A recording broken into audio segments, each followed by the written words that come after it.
Bonjour, ici Francine pour les carnets de Francine. Vous avez certainement entendu dire que ce que vous êtes en train de vivre présentement, vous avez de la peine, vous êtes en rupture amoureuse, ça va pas bien, vous avez perdu votre travail, puis là, il y a quelqu'un qui vous dit, tu sais, il y a des choses bien pires que ça dans la vie. Il y en a là, qui vivent des choses bien pire que ce que tu peux vivre présentement.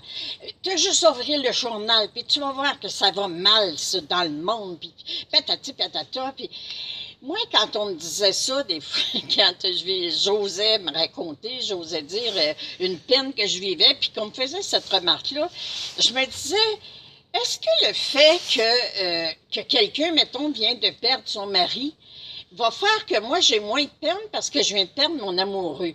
Est-ce que le fait que telle personne est handicapée puis elle ne peut pas travailler, puis que moi, je viens de perdre mon travail, mais j'ai mes deux bras, mes deux jambes, puis je vais retrouver mon travail, est-ce que ça m'enlève de la peine?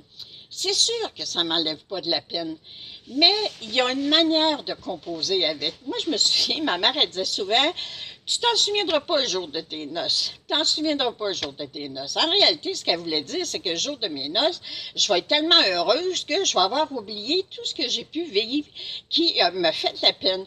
Que j'ai pu vivre, oublier le jour où on m'a mis à la porte pour une raison tellement anodine. Tu sais, c'est toutes sortes de souvenirs, de mémoires qu'on a à l'intérieur de nous, puis qui nous ont fait pleurer, qui nous ont fait de la peine, qui nous ont désespérés, qui ont même trouvé que la vie, là, ça valait pas la peine d'être vécu, puis que la chienne de vie, puis des affaires, d'avoir des pensées comme ça.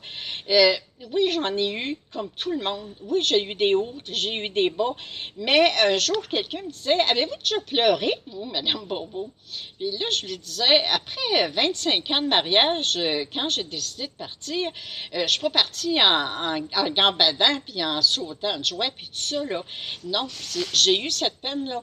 Mais chaque situation que j'ai vécue dans ma vie, que ce soit une injustice, un rejet, que ce soit un manque d'amour, ça m'a permis de grandir, ça m'a permis de mettre un mot sur ce que je vivais, mais d'aller voir aussi, de commencer à croire que je méritais mieux, que la vie, c'était pas un combat, que oui, j'avais le droit d'avancer, puis que oui, je m'en souviendrai pas. Peut-être que quand je vais avoir 90 ans, je m'en souviendrai encore bien moins de ce que j'ai pu vivre. Je vais me souvenir beaucoup plus de la paix qui s'est installée sur la terre, de l'harmonie dans la famille, de l'amour qu'on se partage entre nous. Oui, ça va être ça mes souvenirs quand je vais avoir 90 ans et 100 ans et plus s'il faut, mais c'est ça qui est important. Oui, ça n'enlève pas ma peine le jour où j'ai vécu quelque chose qui m'a rendu triste et que quelqu'un en a vécu quelque chose de plus dur, ça n'a pas enlevé la douleur qu'il y avait en moi. Mais par contre, moi, j'ai décidé que j'avance, je veux être heureuse, je choisis d'être heureuse. Alors, c'est ce que je vous souhaite. Choisissez d'être heureuse. Choisissez de comprendre que tout ce que vous vivez, c'est une expérience de vie pour vous aider à grandir et à vous aimer et à vous reconnaître. Merci d'être là. Encore une fois, merci de partager en si grand nombre. Je vous aime.